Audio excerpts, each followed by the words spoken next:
Hey, what's up, everyone? How you doing? It's me, Mr. 4K Upscaler.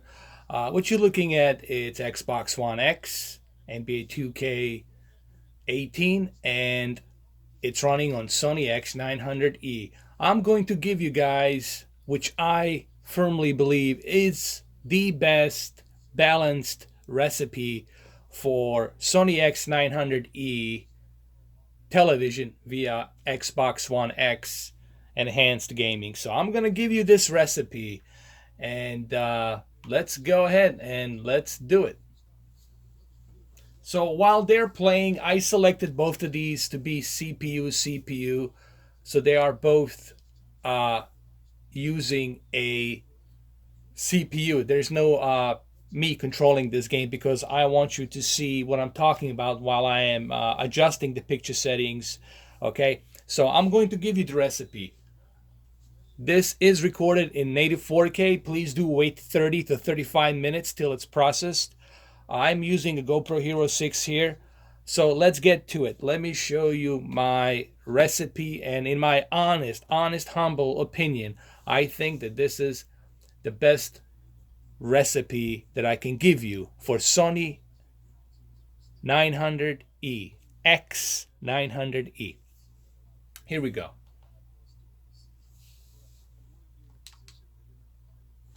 So first thing first, let's go to picture settings. Picture adjustments. As you can see, it's already running in HDR. Me, I use standard as just a canvas for me to customize my own picture settings, okay? That's why I use the standard. Let's go down to advanced settings really quick. Now, remember, these settings that I'm giving to you are meant for HDR, and I think you will understand why I did what I did here after you try these settings for yourself. For HDR, I believe everyone should know this by now. The brightness, meaning the backlit and contrast, has to be set to maximum to get the best possible HDR peak brightness. Gamma, I never mess with gamma. For the love of God, never, ever, ever, never touch gamma. Leave gamma alone, okay? Black levels should be at 50. Leave your black levels at 50. That's a nice balance on your black digital levels. They're called black digital levels. Same thing goes for the white digital levels, white brights.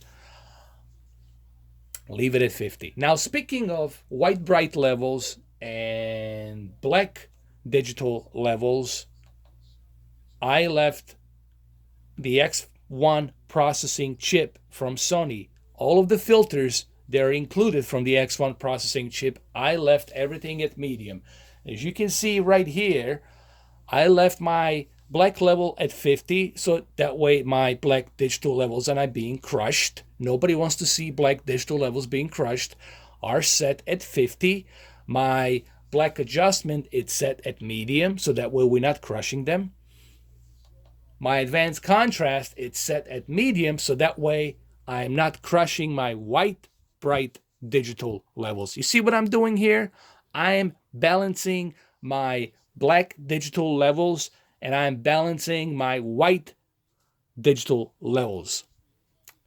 Same thing goes for the local dimming. I want to squeeze a little bit of that peak brightness, so I don't want my local dimming to be totally used. I leave it at medium.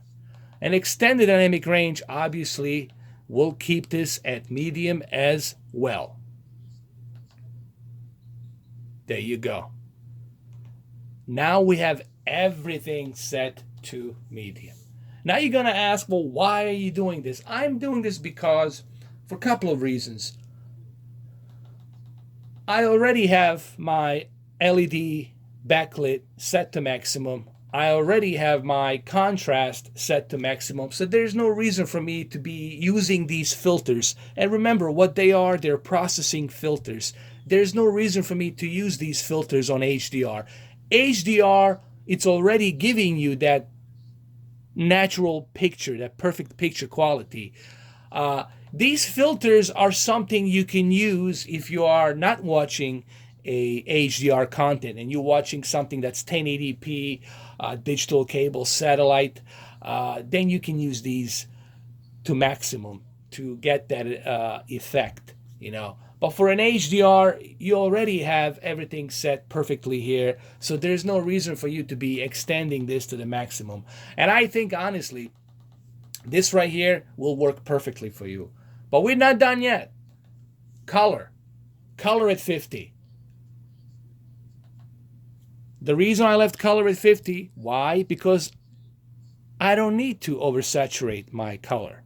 The whole idea of calibration, the whole idea of you not spending thousands of dollars on calibrating equipment, which costs thousands of dollars, it's that you don't oversaturate. These are the rules. These are the standards, the same standards that equipment, when you buy it, okay, from Calman, when you buy it, it's the same standard. You cannot go over that oversaturation. You have to stay within that line. So I left my color at 50. Color temperature, I felt, even though I like Expert One for the movies, but I felt Expert One, it's too yellowish sometimes. There's too much of that warmth. And I felt for video games, leaving the color temperature at neutral, it's a nice balance between that warm yellow and cold blue. So I left it at neutral. I left it at neutral here, and I think it works the best at neutral. The live color, the only reason I left live color at high, it's because I want my HDR color to be a bit brighter.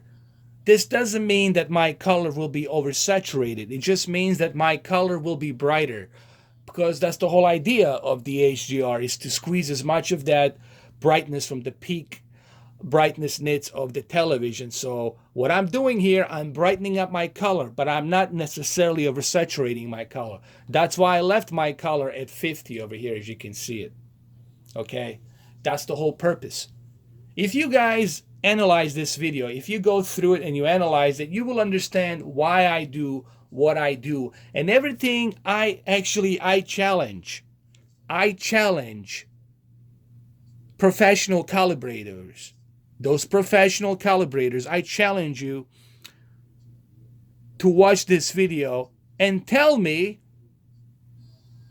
if I haven't come close or nearly exactly the same calibration to what you have come up with 3 hours, 4 hours using that equipment.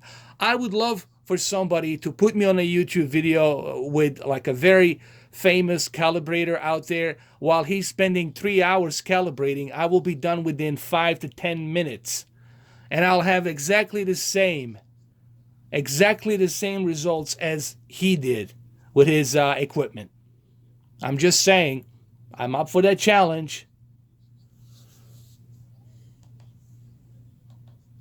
Now, sharpness, I felt leaving sharpness at 10, it's a perfect ingredient. Leaving sharpness at 10, it's a perfect ingredient here. And the motion flow, I don't use it, guys. Turn off the motion flow. I don't like soap opera effect. You shouldn't use soap opera effect. I hate soap opera effect. This right here, you don't need this because, guys, this is only if you're watching a scrambled digital cable or something like that, or a DVD, but you really don't need this. You already have the best possible picture quality with a native 4K. And of course, video option, HDR mode, HDMI video range, color space, all of this stuff, I keep it at automatic.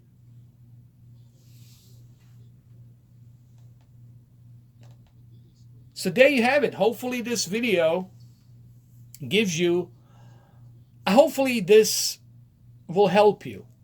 I think this is the best that I can squeeze out of this TV. And I think majority of you will agree.